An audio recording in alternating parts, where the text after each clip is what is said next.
Olá, pessoal! Sejam todos bem-vindos. Vamos dar continuidade ao nosso processo formativo com o nosso componente curricular de didática e ensino. Na nossa aula de hoje, nós vamos trabalhar um pouco mais, fazendo um chamamento da didática na segurança pública, né? Vamos discutir alguma coisa e vale ressaltar que esses objetos de conhecimento dessa nossa aula de hoje eu extraí de um artigo de um policial que trabalhou justamente sobre essa questão da didática para a formação do policial, né? Do agente da segurança pública. É material esse que nós vamos, inclusive, vamos disponibilizar como sendo o texto base desta aula. E aí vamos refletir um pouco sobre o que temos deste material nessa construção dos conhecimentos da didática aplicado à segurança pública. Vamos lá, então? Didática para a segurança pública, né?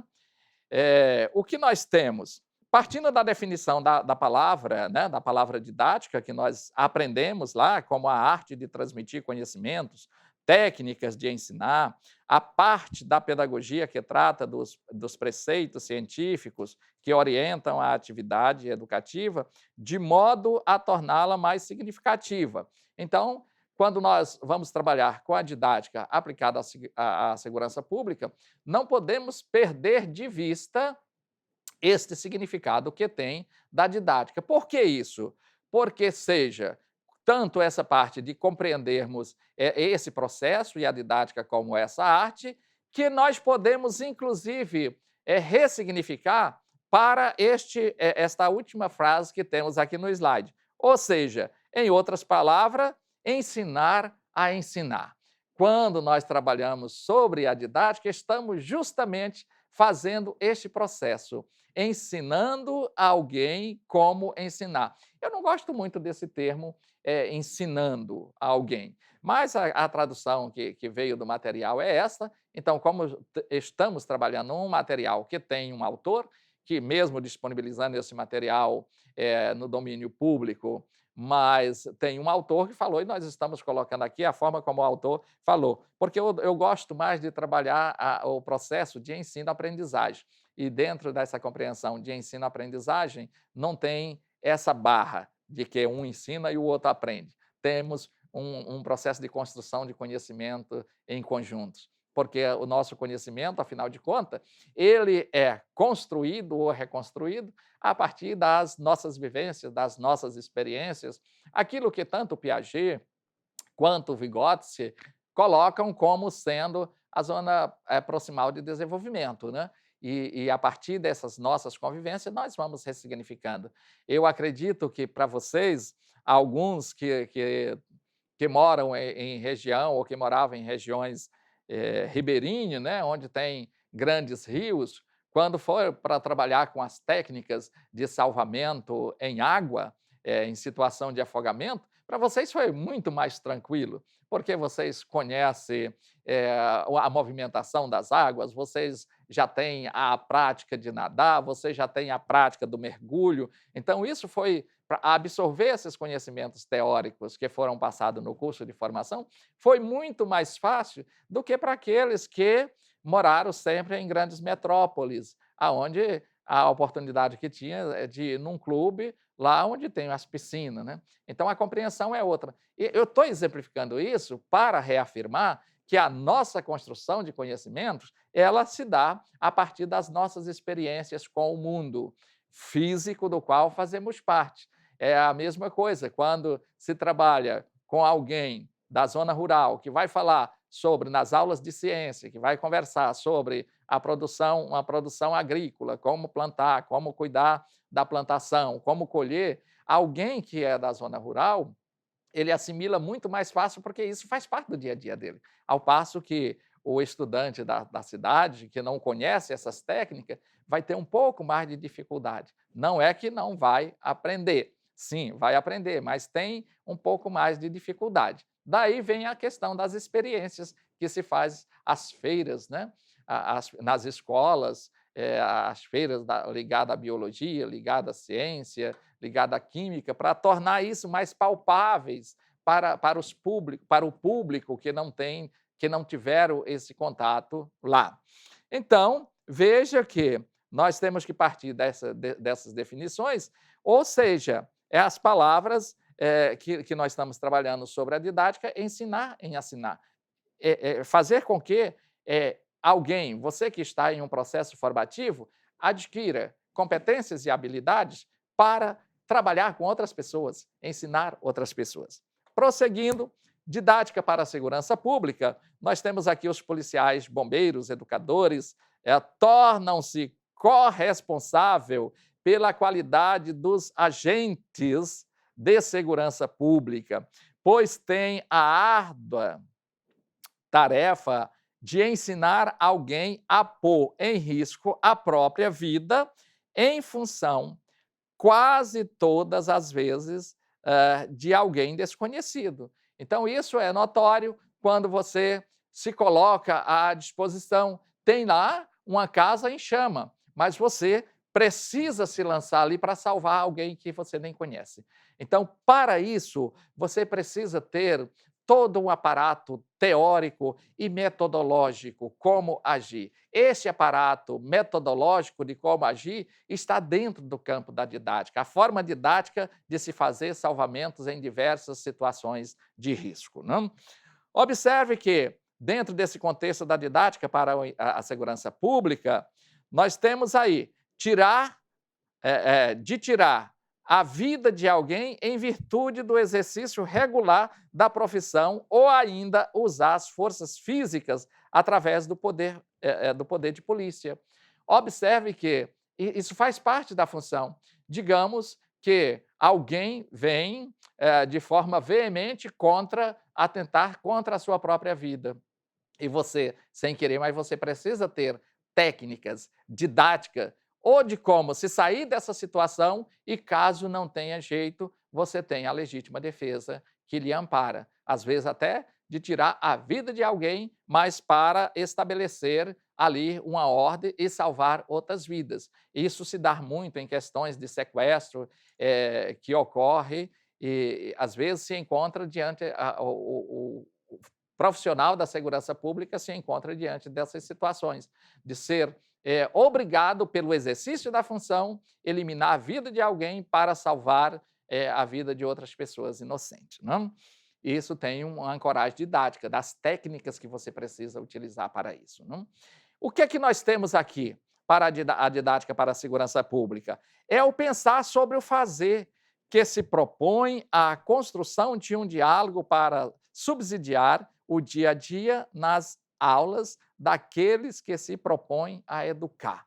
Então, veja, como você, enquanto um profissional da segurança pública, se coloca no seu dia a dia para ajudar as pessoas a compreender determinados componentes curriculares, determinados objetos de conhecimento que farão parte, e que fazem parte do dia a dia, tanto do profissional da segurança pública, quanto do dia a dia da vida em sociedade. Então, nós temos aí pensar sobre isso, como nós podemos contribuir para que a sociedade absorva na sua prática cotidiana informações necessárias em determinados momentos, o cidadão comum saber como se livrar de determinadas situações também. Então, isso faz parte também desse aporte didático para a segurança pública, quando você, enquanto um profissional da segurança pública, trabalha com palestra nos bairros, nas escolas, nas comunidades ribeirinhas, passando essas noções de segurança. Precisa ter isso, pensar muito bem essas estratégias, planejar de forma bem adequada, de forma em que as pessoas tenham facilidade de compreender. Com exemplos, exemplificando, quando a gente trabalha com exemplos também, passa o conteúdo e exemplifica como isso ocorre na prática, as pessoas absorvem com muito mais facilidade. Não? A necessidade da didática para a segurança pública. E aqui o que nós temos? Que ao longo dos anos, e mais precisamente no decorrer das últimas décadas, a sociedade brasileira ela vem em um acelerado processo de crescimento. desenvolvimento e, sobretudo, de mudanças, seja em relação ao modo de vida, seja em relação aos seus hábitos ou costumes. Então, veja que quando nós vamos aqui a questão da didática, de estarmos renovando. Por isso que nós, enquanto profissionais, nós somos profissionais, mesmo em exercício da nossa função, passamos em um concurso público, estamos em uma função que almejamos, mas nós somos sempre um sujeito em formação. Por que isso? Porque a sociedade está em constante mudança, em constante transformação. E nós, enquanto profissional, para desenvolvermos a nossa profissão a contento, precisamos acompanhar essas transformações da sociedade. Nós vivemos época em que, não vou falar a idade, né? Mas há alguns anos passado, que quando a pessoa via um policial, pronto, já todo mundo ficava, porque ali estava chegando uma autoridade, uma pessoa da lei, né? Então, para colocar a ordem. E aí o tempo vai passando, e hoje, dessas transformações da sociedade, nós já vemos em determinados momentos as pessoas enfrentando os policiais, enfrentando mesmo até a equipe de choque, né, da polícia. As pessoas estão se jogando para fazer, dando uma demonstração clara de que o policial se tornou uma pessoa comum dentro da sociedade. Isso pelas transformações. E aí a necessidade da didática para este profissional de segurança pública, deste profissional saber como se conduzir nesse contexto e nessa tessitura social da qual estamos passando, que estamos vivenciando, e trazer à sociedade elementos que produza nessa sociedade uma visão de mundo diferente, de sabermos que nós temos sujeitos com profissões diferentes, posições sociais diferentes, mas em uma coisa nós não mudamos: o nosso direito termina onde começa, onde termina o direito do outro. Então não podemos ter essa concepção do toma lá, dá cá. Não, isso já são pontos extremos e nós precisamos, enquanto agentes da segurança pública, trabalhar no sentido de que a sociedade tenha essa compreensão, que a sociedade, absorvendo esta compreensão e essa prática no cotidiano social, o nosso trabalho se torna mais leve, porque vamos voltar mais para aquelas questões que são específicas da nossa função. Vamos à frente à necessidade da didática para a segurança pública. Veja que temos aí um paradoxo, né? Atrelado ao desenvolvimento, assistimos a um vertiginoso crescimento de conflitos sociais, em especial a explosão da violência nos centros urbanos. Vejam só como isso acontece. Outrora, ouvi-se falar de um assalto, isso era coisa remota, né? Era coisa que era muito estranho. Hoje as pessoas já falam, foi assaltado, o fulano de tal foi assaltado ali na esquina da rua X. E isso parece que se tornou algo tão comum, né, que as pessoas já não se assustam mais, isso já não causa mais impacto nas pessoas, porque é algo que está acontecendo aí, digamos, todos os dias está acontecendo em algum lugar, em alguma cidade.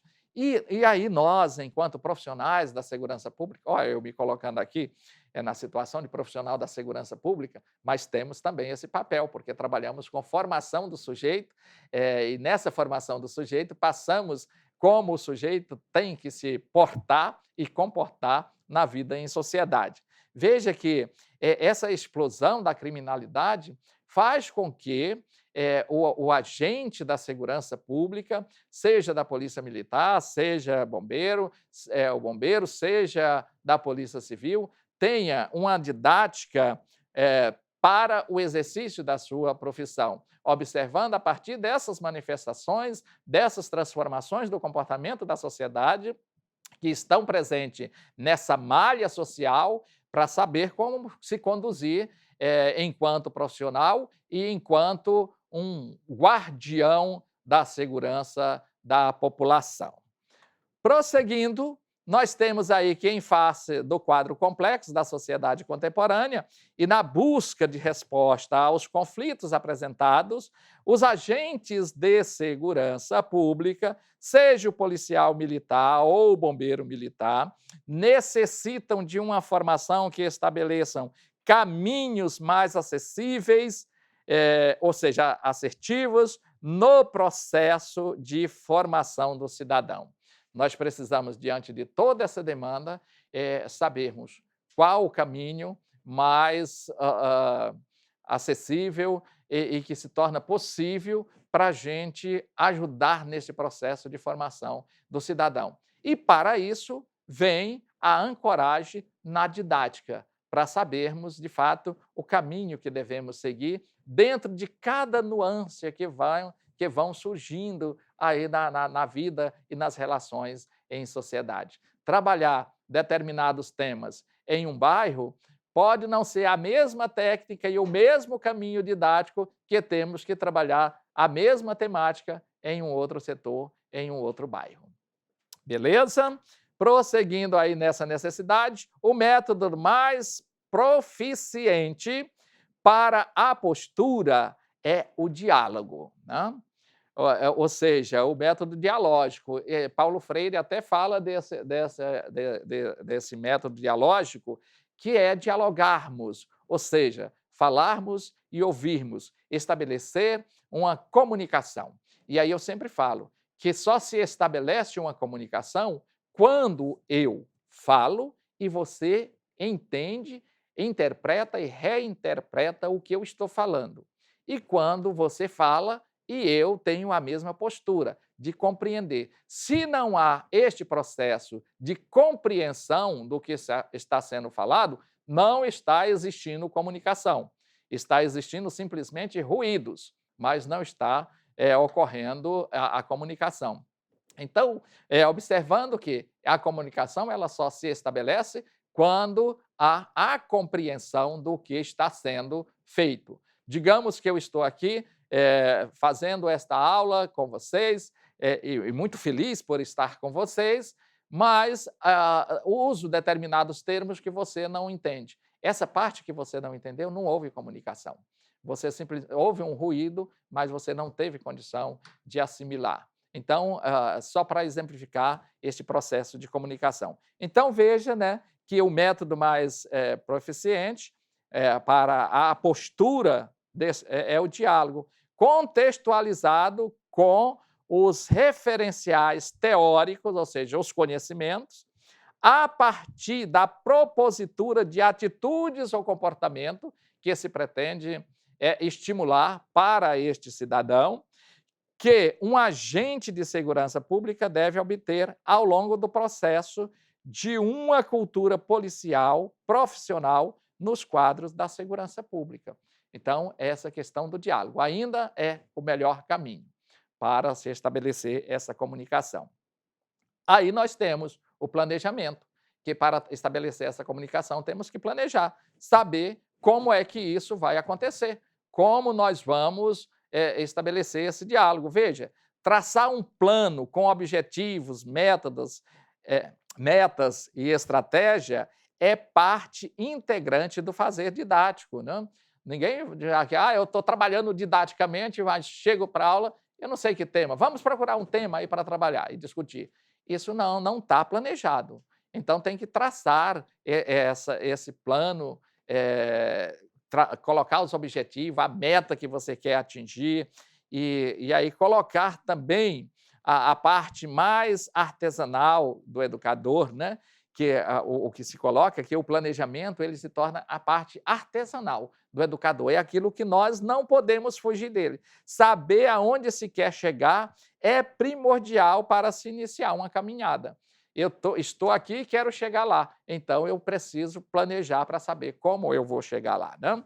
Dentro do planejamento, os objetivos definem os rumos para as demais partes do processo. Eu tenho os objetivos, então isso digamos que essa caminhada tem várias etapas, mas a partir dos objetivos eu tenho aí um caminho a seguir em todo esse processo. Isso que nós temos aí, sendo este caminho, esse planejamento, em geral, possibilita localizar o tempo e o espaço. Quanto tempo eu tenho para trabalhar esses determinados objetos de conhecimento e formar o cidadão que eu pretendo formar. Então, sendo ele específico, são etapas ou passos dessa caminhada, quando nós temos esses objetivos. E aí sim, a simples escolha do verbo define o fazer daquele processo. Quando, se nós queremos de ação, isso vocês vão aprender em metodologia, vocês já aprenderam em metodologia científica, vocês já tiveram a escolha do verbo, um verbo que vai dar o comando para algo que vai ser feito, ou que você vai ter uma ação dentro de um processo de habilidades, ou seja só uma análise, ou seja só uma compreensão. Então, se decidir investigar ou analisar, propõe-se que deverei reunir dados primeiro. Eu preciso reunir os dados, a partir desses dados, então eu vou estabelecer os verbos de comando no meu planejamento e nos meus objetivos. O plano de aula, isso aqui é indispensável para quem se propõe um processo formativo, não? A elaboração do plano de aula é a etapa que promove a ocorrência da ampliação dos conteúdos, que a partir do plano de aula eu vou dissecando esse conteúdo, o que eu quero fazer com ele, onde eu quero chegar, o que eu devo falar, né? É um trabalho artesanal no primeiro momento, e depois esse trabalho ele passa a ser parte do professor, que aí o professor, o educador, o instrutor, né, o monitor, ele não tem mais como ir para um espaço de produção de conhecimento sem antes ter o plano do que ele vai trabalhar naquele dia, né? O plano de aula e os objetivos e os objetos de conhecimento, desculpe, é o fundamental, ou é de fundamental importância para o saber que não se deve colocar mais conteúdo que o previsto no tempo de aula. Tem pessoas que colocam um artigo de 25 páginas para uma aula. Aí não dá, né? Vocês não têm tempo. Não dá tempo para uma aula vocês ver o material dessa dimensão. Então, o plano de aula vai estabelecer o tempo e, dentro desse tempo, até onde nós podemos ir. Bom, chegamos ao final de mais uma aula. Tudo de bom para vocês, um grande abraço, nos veremos na nossa próxima aula. Tchau, pessoal!